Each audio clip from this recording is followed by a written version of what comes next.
जय हिंद दोस्तों, मैं आकाश चौहान हमारे YouTube चैनल में आपका स्वागत करता हूं। आज की जो हम लोग क्लास लेके आए ये साधारण ब्याज की किस्त पर आधारित क्वेश्चंस है। किस्त पर आधारित क्वेश्चंस को करने के लिए हमें क्या चीज की जरूरत पड़ती है, पहले वो चीज है, क्योंकि देखो सबसे अहम जो टाइप है आपका ये किस्त पर आधारित है साधारण ब्याज की, क्योंकि ये बहुत कम लोगों को समझ में आता है और क्लियरली नहीं आता, तो इसलिए हम लोग इसको बेहतर तरीके से समझते हैं। चल देखते हैं कि जैसे यहां पर बेटा इंस्टॉलमेंट की बात करता हूं मैं कि साधारण ब्याज में ना इंस्टॉलमेंट क्या होती है वो चीजों को समझते हैं। इंस्टॉलमेंट, ठीक, तो ये जो इंस्टॉलमेंट होती है, इंस्टॉलमेंट मीन्स आपकी क्या हो गई बेटा, किस्त। ये किस्त पर क्या चीजें जरूरी होती है, पहली चीज होना आपकी कि ध्यान रहना है कि बेटा जो दर होता है, जो दर होगी मतलब रेट, वो हमेशा क्या होगी, वार्षिक। अब मैंने बोला वार्षिक होती है, इससे क्या तात्पर्य होता है, तो बेटा वार्षिक मतलब एक साल की होती है। दर आपको कितने साल की दी होती है, एक साल की। जैसे मैंने बोल दिया एक साल की दर कितनी है, 5%। बेटा एक साल को ही मैं तो क्या बोलता हूँ, 12 मंथ बोलता हूँ ना, तो 12 मंथ की कितनी हुई, 5 ही तो परसेंट हुई ना। तो यदि आपको किसी भी मंथ की निकालना है तो आप इस वाले से बना सकते हो। आप क्लियर हो गया। तो दर हमेशा क्या होती है, वार्षिक। एक पहली बात ये समझ में आ जाएगी। दूसरी बात यहां पर ये ध्यान रखना है कि साधारण ब्याज में जो मूलधन है, साधारण ब्याज का जो मूलधन है ना, मूलधन नहीं बदलता। क्या नहीं बदलता बेटा, मूलधन नहीं बदलता। और दूसरी चीज यहां पर अगली चीज, साधारण ब्याज में मूलधन क्या होता है, नहीं बदलता। और बेटा यहां पर ये चीज है कि ये ध्यान रखना है कि ब्याज पर ब्याज नहीं मिलता, ब्याज पर ब्याज नहीं मिलता, ये ध्यान रखना है बस। ये तीन कॉन्सेप्ट को आपको ध्यान में रखना पड़ेगा कि भैया पहला तो दर हमेशा क्या होती है, वार्षिक। दूसरी चीज की साधारण ब्याज में मूलधन नहीं बदलता। तीसरी चीज की ब्याज पर ब्याज नहीं मिलता। ये ध्यान रखना पड़ेगा आपको, पहली चीज है। तो क्लियर। अब जैसे ये सवाल होता है तो यहां पर जैसे सवालों में क्या है, तो ये चीजें देखो। सवाल क्या कहना चाह रहा है, 6% वार्षिक साधारण ब्याज पर 4 वर्षों में देय। बेटा देना है मतलब वो कहना चाह रहा है कि मुझे कितने रुपए जमा करना है, 26,160 रुपए के ऋण को चुकता करने के लिए आवश्यक वार्षिक किस्त क्या होगी बोल रहा है।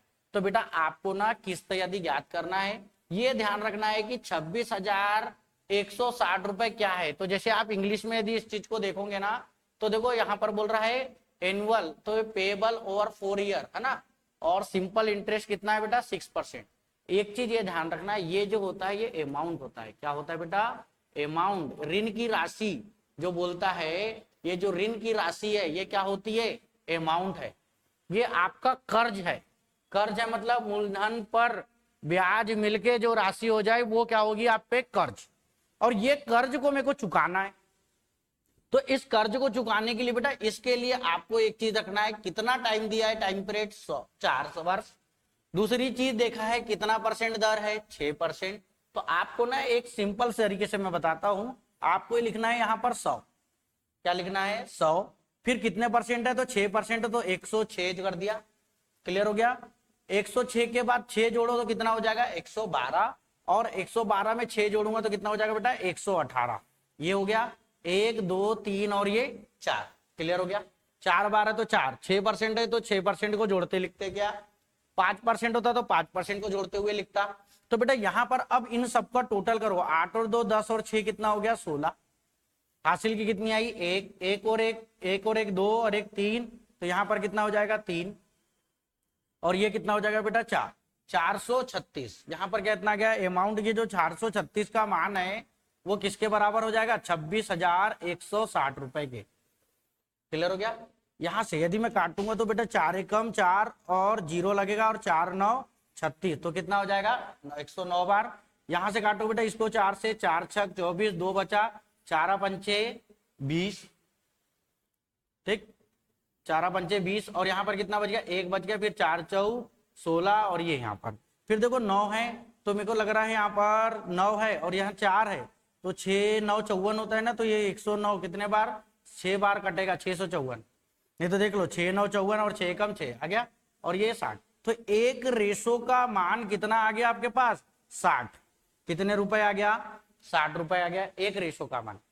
अब ये 1 का जो मान आया है, अब आपको इंस्टॉलमेंट पूछा है उसने, क्या पूछा है बेटा, इंस्टॉलमेंट। तो ये इंस्टॉलमेंट कितनी होगी आपकी, 100 जो होता है वो इंस्टॉलमेंट होती है, तो 100 गुना मैं कितना कर दूंगा 60, तो कितना आ जाएगा आपका 6,000 रुपए जो आएगी वो क्या आएगी आपकी किस्त, इंस्टॉलमेंट जाएगी। मतलब वो कहना चाह रहा है कि 6,000 रुपए आपको क्या देना पड़ेगा, इंस्टॉलमेंट देना पड़ेगा। क्लियर हो गया। अब ये 6,000 जो किस्त आई मेरी, तो ये 6,000 की किस्त मेरी चले जाएगी। अब यहां पर सवालों में एक चीज ये बात समझ में आता है, सर यहां पर किस्त ये तो मैंने निकाल लिया इंस्टॉलमेंट, यदि मुझे मूलधन पूछ ले तो मैं क्या करूंगा। सबसे पहली चीज तो ये आ जाएगी सर मूलधन और ब्याज यदि पूछता मुझे तो मैं क्या करता, तो यहां पर एक चीज ध्यान रखना बेटा, ये जो टोटल आया है, जैसे टोटल कितना आया था 436, तो बेटा यहाँ पर 100, यहाँ पर भी 100, यहाँ पर भी 100, यहाँ पर भी 100 है ना, मूलधन नहीं बदलता ना, बदल क्या रहा है, ब्याज बदल रहा है। क्या बदल रहा है, ब्याज, इंटरेस्ट हो रहा है। तो बेटा 436 में से ये जो 100 होते हैं तो कितने होते हैं 400, तो देखो इन दोनों को घटाऊंगा तो क्या आ जाएगा 36, ये 36 जो आएगा ना मेरा ब्याज जाएगा। क्या जाएगा बेटा 36 ब्याज जाएगा। और ये जो 400 है वो 400 क्या हो जाएगा आपका मूलधन, क्या हो जाएगा मूलधन, मतलब पी प्रिंसिपल। तो 400 यदि मूलधन हो गया, 436 मिश्रधन है, अमाउंट है, ये कर्ज वाला है, और ये जो 36 जो अंतर आया है वो क्या है आपका ब्याज है। क्लियर हुआ, समझ आया ना। यदि मेरे को मूलधन निकालना पड़ेगा तो 60 का गुना 400 में करूंगा बेटा, तो यहां पर कितने 1 0 और बढ़ के चलेगा, और ये 4 का गुना करूंगा 6 में, तो 6 चौ कितना हो गया 24, मतलब 24,000 रुपए आपका क्या आएगा मूलधन। और यदि मेरे को यदि ब्याज का निकालना है तो मैं 36 में गुणा 60 कर दूंगा, क्योंकि 6 का वर्ग 36 होता है और 6 का क्यूब कितना होता है 216, मतलब 2,160 रुपए, 2,136 गुणा 60, तो 2,160 रुपए जो होगा वो क्या हो जाएगा आपका ब्याज। समझ में आया क्या, क्लियर हो रहा है, ठीक, यहां पर है ना, क्लियर हो गया बेटा। तो यहां पर आंसर क्या था आपका 6,000 रुपए। अब बात ये आती है कि सर आपने इस मेथड से बताए, पर मुझे तो डाउट ऐसा आ रहा है कि सर 6,000 यदि मैं किस्त दूंगा, तो बेटा 6,000 यदि मैं दूंगा सर, तो मेरे को बताइए आप, तो 6 चौ तो 24 ही हुआ, 4 किस्त में तो 24,000 ही दिया, फिर ये 2,160 कैसा आ गया भाई एक्स्ट्रा वाला। तो बेटा यहां पर क्या होता है तो समझना, चले इसी चीज को मैं समझा रहा हूं। वहां पर आपको एक चीज ध्यान रखना, मैंने बताया था कि बेटा मूलधन नहीं बदलता, यहां पर क्या होता है मूलधन नहीं बदलता। तो बेटा देखो आपने अभी मूलधन कितना निकाले थे, मेरे देखो 26,160 रुपए मान लो मेरा मिश्रधन है, इसमें से बेटा मैं यदि 6,000 जमा कर दूंगा, 6,000 रुपए मैंने किस्त निकाला था ना, तो मैं देखता हूं यहाँ पर देखो, तो मेरे पास कितना हो जाएगा बेटा, यहाँ पर 20,160 रुपए आ जाएगा। क्लियर हो गया। फिर यहाँ पर एक बार 6,000 कर दिया, फिर मैं 6,000 घटाऊंगा, 4 किस्त थी ना, मैं देख रहा हूँ ना आपका कि भैया खत्म हो रहा है कि नहीं हो रहा है मेरे अमाउंट में से, तो बेटा यहाँ पर कितना हो जाएगा 14,160, 14 और 6 20 होता है। फिर यदि एक और बार 6 घटाऊंगा तो 8 और 6 14 होता है ना बेटा, तो 8,160, फिर मैं 6,000 घटा दूंगा, मेरे को बताओ तो ये कितना आ जाएगा 2,160। अब मेरे को बताओ पहली बार 6,000, दूसरी बार 6,000, तीसरी बार और चौथी बार भी 6,000, तो मैंने सब चीज तो घटा दिया बेटा, ब्याज कितना आ गया 2,160। ये जो ब्याज होगा ना ये लास्ट में जाता है, किस में जाता है, लास्ट में जाएगा 2,160 रुपए, जो अंतिम जो किस्त आएगी उसमें कितना जाएगा ब्याज जुड़कर जाएगा। क्लियर हो गया, समझ आ गया ना, क्लियर।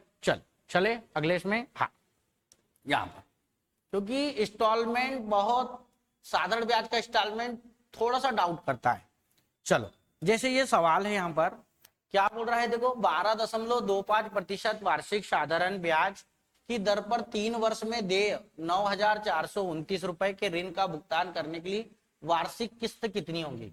तो बेटा कितने साल में दे रहा है 3 वर्ष में, तो मैंने बताया था पहले तो मैं 100 लिख दूंगा, फिर कितना करूंगा बेटा 12.25 है तो 112.25 हो जाएगा। क्लियर हो गया। फिर 12.25 में मैं 25, तो यहाँ पर देखो 25 और जुड़ेगा तो ये तो 50 हो गया, 12 12 और कितना हो जाएगा, देखो यहाँ पर 12 है 24 हो जाएगा, तो ये कितना हो जाएगा आपका 50 हो गया, और ये 24 तो कितना हो जाएगा 124.50। क्लियर हो गया। अब बेटा यहाँ पर ये तीनों को मेरे को जोड़ना पड़ेगा, 50 और 25 कितना हो गया 75, 4 और 2 कितना हो गया 6, और 2 3 और ये कितना हो जाएगा 6, यहाँ पर 3 हो गया और ये कितना हो जाएगा 3, तो कितना आ गया बेटा 336.75 रुपए मिश्र धन। और ये अमाउंट कितने के हिसाब से है 9429, 336.75 का मान 9429 रुपए है। क्लियर हो गया। अब बेटा यहाँ पर एक चीज ध्यान रखना है, इस वाले को मैं काट सकता हूँ 336.75 बटा कितना कर सकता हूँ 100, 25 से काट दोगे 25 चौके 100 होता है। ठीक, 25 तिया 75, तो ये देखो 25 से कम 25, तो 5 बचा, 25 5 30 होता है, 8 बचा, फिर 25 तिया 75, 75 में 5 कितना बच गया 11, कितना बच जाएगा 86 में से 75 घटाऊंगा तो बेटा 11 आएगा। और देखो 25 चौके 100, तो 25 चौके 100, फिर बचा कितना 17, तो 175 है, तो 25 छंग 150 और 25 साते 175 होता है।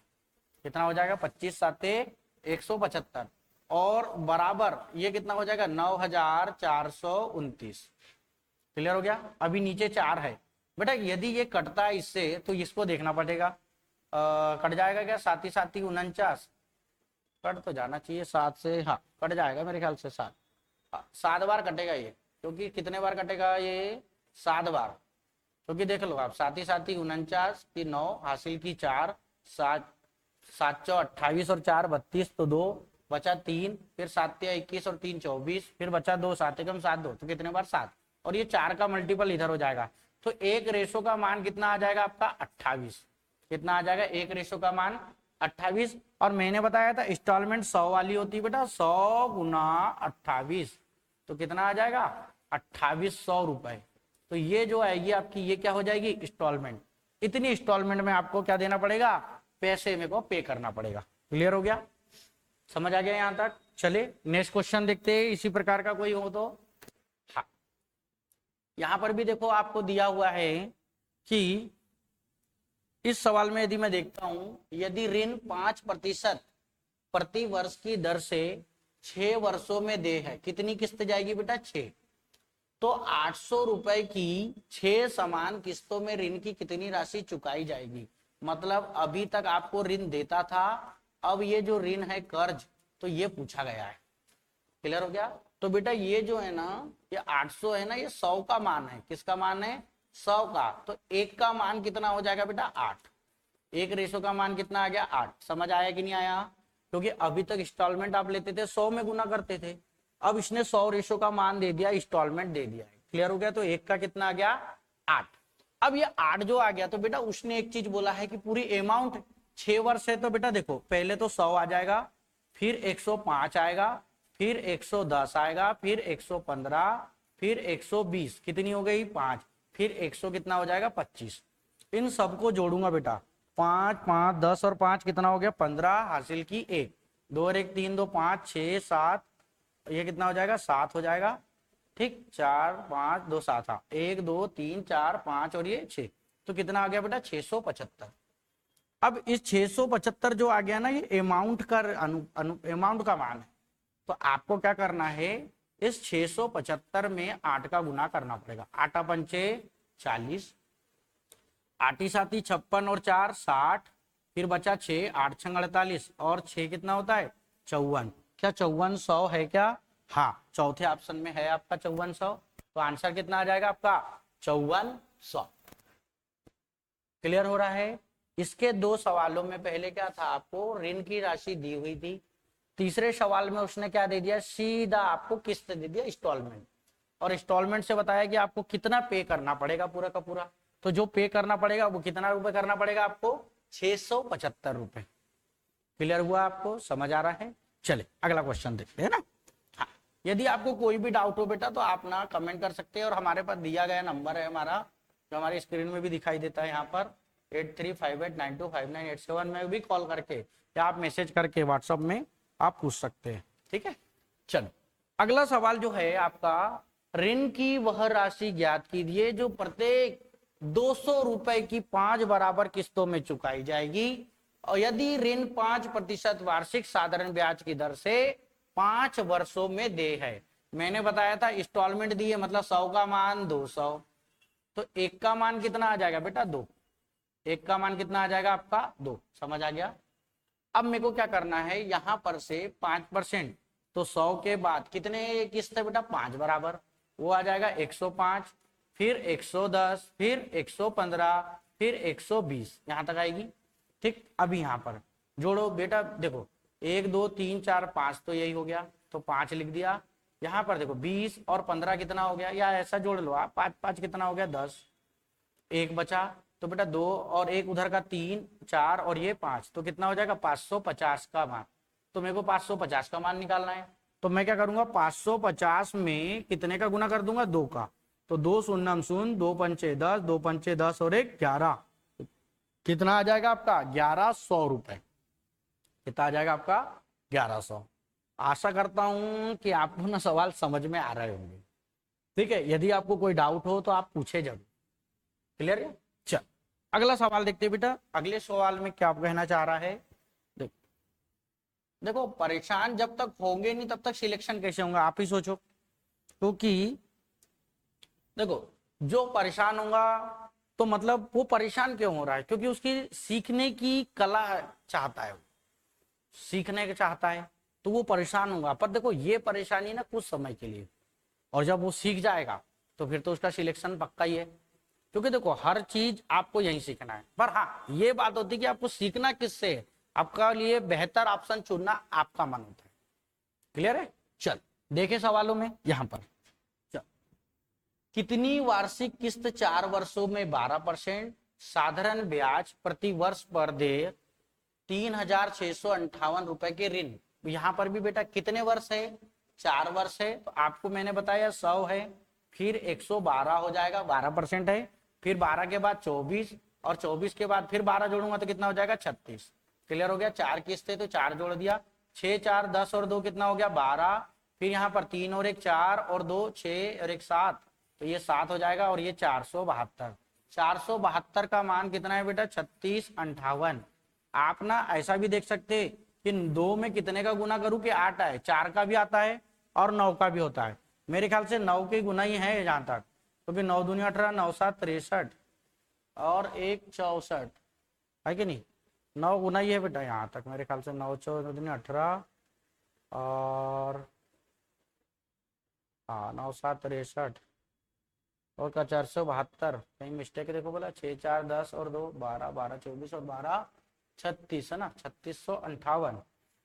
तो आपका 9 गुना तो नहीं है, 9 गुना किस लिए नहीं है, क्योंकि यहाँ 58 आ रहा है। ठीक है चलो देखते, 6 4 10 और 2 12 हो गया, एक बचा, तो 2 3 और 1 4, 2 6 और 1 7 लिख दिया, 472। चलो यहाँ पर देखो आपको ये चीज करना है, 4 से यदि कट रहा है तो काट दो, बोला नहीं कटता 4 से, 2 से काटू, 2 दूनी 4, 2 तिया 6, 2 छंग 12, इसको काटो, बोला बेटा 2 से कम 2, क्योंकि पॉइंट वाइंट के समथिंग में जाएगा मेरे ख्याल से।